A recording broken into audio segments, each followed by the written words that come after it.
ସାଙ୍ଗମାନେ ଆଜି ମୋ ସ୍ୱାମୀ କ'ଣ କରୁଛନ୍ତି କେତେ ବଡ଼ କାମ ଆପଣ ମାନେ ନ ଦେଖିଲେ ଜାଣିପାରିବେନି। ଚାଲନ୍ତୁ ଦେଖିବା ସିଏ କ'ଣ କ'ଣ ସବୁ କାମ କରୁଛନ୍ତି। ଚାଲନ୍ତୁ ଦେଖୁଛନ୍ତି ତ ସାଙ୍ଗମାନେ କେତେ ବଡ଼ କାମ କରୁଛନ୍ତି। ଗୋଟା ପଇଡ଼କୁ ହାଣି ପକାଉଛନ୍ତି। ବିଶେଷ ସୂତ୍ରରୁ ଜଣାପଡ଼ୁଛି ସିଏ ଆଜି ବହୁତ ରାଗିକି ଅଛନ୍ତି। ପଇଡ଼କୁ କେମିତି ହାଣୁଛନ୍ତି ଦେଖୁଛନ୍ତି ତ। ତାଙ୍କ ଆଗରୁ ମଣିଷ ବନେଇବି ସେ ହାଣିଦେବେ ନା କିସ ହାଣିବନି ତ।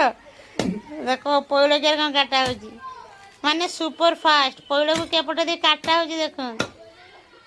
ପଇଡ଼ ପିଆ ହେବ ଆସିଛି ପଇଡ଼ ତେଣୁ କାଟା ହେଉଛି ପିଆ ହେବ ଆଉ। ଦୁଇ ଜଣ ଦୁଇଟା ଖାଇବା ନା। ହଁ ଚାଲନ୍ତୁ ପଇଡ଼ ପିଇବା ସାଙ୍ଗମାନେ। ପଇଡ଼ ପାଣି ଦେଖୁଛନ୍ତି ତ କେତେ ସୁନ୍ଦର ଦେଖନ୍ତୁ। ପୁରା ଥଣ୍ଡା ଥଣ୍ଡା କୁଲ କୁଲ ଫ୍ରେଶ ଫ୍ରେଶ ନା। ମୋ ସ୍ୱାମୀ ପିଉଛନ୍ତି ପାଣି ମୁଁ ପିଉଛି ପଇଡ଼। ନା ନା ତାଙ୍କର ଆଉ ଗୋଟେ ଅଛି।